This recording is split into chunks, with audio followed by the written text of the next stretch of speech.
My name is Adrian. I'm a 6-foot male with blonde hair and green eyes, and my story starts about 2 weeks ago when I woke up in my bed and I looked to the side to see that it was exactly 12 in the afternoon. I get out of bed and I start getting dressed so I can go and take my afternoon walk. As I was getting dressed, I see no time has passed at all. The clock still reads at 12. Huh? That's pretty weird. I think it might be broken, I said to myself before I finished getting dressed. I buckle my belt and go on my way for my afternoon walk. When I walk outside, it was oddly quiet. Not a good type of quiet either. There was literally no traffic either. I just thought that today was just really quiet, and I went to the local gas station and there was nobody except the cashier. Hey, what's going on, man? Do you know what time it is? I asked the cashier. It is certainly 12 on the dot, sir, the cashier responded. I scuffed to myself and then thanked them and left. I thought to myself, why time won't change? So I went back home and enjoyed the rest of my day feeling eerie.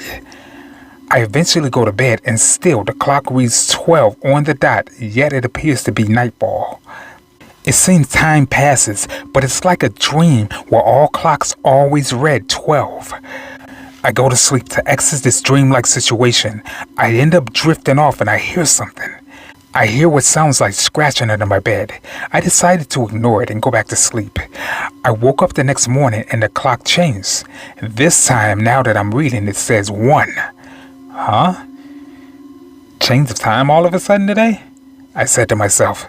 I started getting dressed again and I realized the clock still reads 1. I feel weirded out and I decided to go outside to get some fresh air again. I thought I was going crazy, but I took a deep breath from the outside air and felt a little more calmer. Unlike yesterday, the streets are full of people and noise. I get a text on my phone and it's a photo of my back that was taken from far, far away. The text attached to the image saying, "Hi," as if it was an innocent photo. I don't bother texting back, but instead, I look at where the photo was taken. Nobody was there. I looked back at my phone to see that the text was gone, like I was never texted in the first place. What the hell is going on, I said to myself, thinking I'm slightly going crazy. I walked down the sidewalk for about 10 minutes before I got another text from a different number this time, and then it was a picture of me facing forward about 30 feet away. Another text was to come with the image. This time it said, "Getting closer." I decided to text back, "What the hell do you want?" They blocked me after that. I wanted to go home, so that's exactly what I did. I went to bed to take a nap, but I couldn't go to sleep. I got a text by yet another different number, and this time it is a picture of my house. I look outside of my window and text the person. "What the is going on?" This time, they actually respond saying, "I want to play a game between life and death. Come meet me outside." In a bit of anger, I went outside to see that there was no one there. I was standing in the middle of the street, and that's when I hear a loud honking sound from what seemed like a big, huge pickup truck. I looked to my left to see bright headlights, and then I got struck. I ended up flying about 10 feet away from where I originally was, and I look at my body. My right leg is backwards and my arm is gone. While bleeding out, I reach out to my broken limbs to stop the bleeding, but everything goes black. The amount of pain that I felt from that one moment forced me to wake up. I look at my body, but it's not broken. There's no injuries or scratches. I look at the clock to see that it's still reading 1 o'clock. It's like I woke up on the same day, but nothing really happened. I get out of bed, and I do the same exact thing that I did before I died, but this time, I did the opposite of texting back. The day was a little different now that I had chosen different actions. As the day continued, I caught a glimpse of a person stalking me. They were pretty tall and were always wearing a black hoodie that looked a lot like mine. I tried speaking to them out loud, but they ignored me and walked away. This made me rather unsettled because I didn't even realize who was watching me. And I definitely don't want someone watching me. I just decided the best thing for me to do was just to go back home and get some sleep, as it appeared it was already nighttime. I looked at the clock and it stayed the same hour all day. It really started to get to me, so I unplugged it. The clock flickered, but it came right back on, saying it was 1 o'clock in the afternoon. Damn it, what is wrong with this thing? I said to myself, slamming my hand on the top of the clock. The noises from the night before are much louder, but there's a new sound. It sounded like boots on the hardwood floor of my hallway. I looked out there, shook to my core, but I never saw anything. In fact, when I looked out there, the noise stopped. I tried to go to sleep, but the noises became deafening. I eventually fell asleep, trying my best to ignore the sounds. The days continued like this until Sunday on the second week of the cycle. The time counted up to 16 o'clock. My clock isn't military, so it was just all weird to me. I woke up in the middle of the night to see a figure standing above me. Its stare was so cold and soulless that I couldn't even speak. It leaned down and said, I am this world's creator, and I will be its end. I made the life you live now, and you shall be in torture forevermore. Day and night will feel like eternity. He bent up, and then he disappeared into a dark smoke. The dark smoke slowly engulfed me, and I started to scream, but I couldn't. I was choked up, and then after that, everything goes black. I woke up, and the clock read 17 o'clock. I got up and I got dressed. I walk out of my room, and in my hallway, it looks different. It's dark and decrepit. There are cracks in the walls, paintings thrown all across the hallway. It freaked me out, if I'm being honest. I walked through the dark, creepy hallway, but I noticed it hadn't stopped yet. It normally takes me about 5 seconds to walk through it all. I've been walking for 30 seconds. I started walking faster in hopes that I might make it to the end. It takes so long to the point of where I started jogging. I haven't even reached the end yet. I'm starting to panic, and I start to run faster and faster and try not to freak out at the same time. I start to sweat and wheeze from running. That's when I noticed something was scratched and carved into the plaster of the wall. You can't run. I stopped to read it over and over. Eventually I hear the sound of footsteps down the hall. The light slowly illuminated, and I can make it out to be some sort of tall humanoid. It's tall, lanky, ashy white skin, face with little to no emotion, its mouth agape, and it's just a black void. Its eyes were black and non-existent. Its fingers were long and sharp. I step back in fear. It takes a step towards me. I glance around to see if there's anything else around me. When I look away, I hear a footstep, and I look back at the creature. It's now one step closer. I step back once more, and it does the same thing. I look in shock before freaking out and bolting in the other direction of the creature. I heard footsteps getting closer and closer. Tears well up in my eyes from the amount of fear that I'm experiencing. I look behind me. The creature is reaching its lanky arms at me. While I'm not paying attention to what's in front of me, I run into a wall, breaking my nose.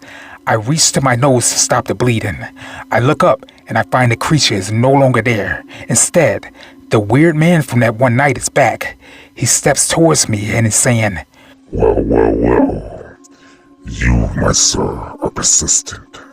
Do you really think that you can get out of here alive? He leans down and he wipes his finger on my blood-soaked nose, lathering it in his thick liquid. He puts it in his mouth, clearly enjoying it. Who are you? I whispered. Well, Adrian, I'm afraid I can't explain that. Only thing I can tell you is that you are already dead. He chuckles before disappearing like last time. The black smoke engulfing me all over again, and then I fall into a deep sleep. I woke up in my bed. 18 o'clock. I say to myself before getting up and thinking about what to do. I look into the hall. It's the same dark hall as before. I shut the door and then I go to my window. It's actually not that far down, so I climb down out of my window of my apartment building, and then I get to the grass. I walk over to the sidewalk, and then I realize that nothing really seemed right. I ended up looking over at the sidewalk and the street. There was blood tarnished all over the sidewalks and streets. There were no corpses of people seen. The familiar white glow from the streetlights is now emanating with an ominous blood-red glow. The sky was blacker than I'd ever seen, the moon reflecting a deep red color. I look around scared about the atmosphere. Here and there, I hear loud metal clanks and bangs, and I even hear people screaming like they were being tortured. It gets me every time. I hear footsteps here and there too. While it's quite unsettling, I start walking a little bit faster to get the hell out of there. Voices appeared around me. They were whispers. Whispers of children? You have met a terrible fate, haven't you? Was pretty much the only audible thing that I've heard. The rest was just backwards or out of order. I couldn't quite make out what they were saying, and it was pretty creepy. I looked behind me to see what looked like a child, but different. It was blacked out, with black smoke emanating from it. Their eyes were white and glowing, no mouth, no nose. When I looked at it, I got a sharp pain in my head. It felt like my head was gonna explode. I took a small fall to my knees, trying to run. I got up and I bolted. I looked behind me and the children were no more. I slowed down, still looking behind me, before I bumped into something. Or should I say, someone. It was a child, but I guess it was this true form, and I can't even describe how this thing looked. It was horrible. It was so terrifying. This child or thing or whatever it was, oh, I can't even describe this thing. It was horrifying. I look at this childlike demonic being in fear, and then it looks back at me and gives off this demonic, loud, deafening roar that was so powerful that it sent me backwards, and I landed on my back maybe 10 or 20 feet away. I just lay there in pain, and the child walks up to me and sits on my chest, and then grabs my chin and forces me to look at it. The childlike demonic being was actually singing this sick lullaby. The child's hand burnt my skin. It was like acid, and the headache pain was back, but it was much, much worse.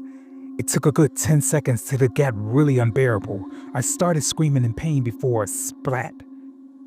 I felt my head explode off of my body.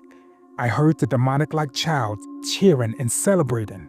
The child was dancing and laughing and dancing in this unnatural movement. I watched for a couple of seconds as the child did this, and then everything went black again. I woke up and jumped up in a cold sweat, realizing that I wasn't dead. Thank God. But I look over at the clock and it still reads 1800 hours. I start losing my mind of how could I ever deserve a fate like this? I went into a bit of rage, grabbing everything that I can see in my path, throwing it against walls, flipping over tables. After a few minutes of racing out, I finally just sit in silence and think about what the hell was I gonna do now? What was really going on? What kind of life am I living? I didn't even have a clue. I'm heavily considering ending it all, but I already know that I'm just gonna start all over again. This shit really upsets me. I really hate this. I feel like I'm in a repetitive purgatory of some sort. What the hell did I do to deserve this? I throw my head into my hands, confused and yet frustrated about everything that's going on. That's when I hear footsteps. I look over and I see the man came again, and he had a message for me, an important one. Adrian, I have but one message for you. You're here because you already died. This is hell, Adrian, and it isn't what they say in the Bible. Now is it?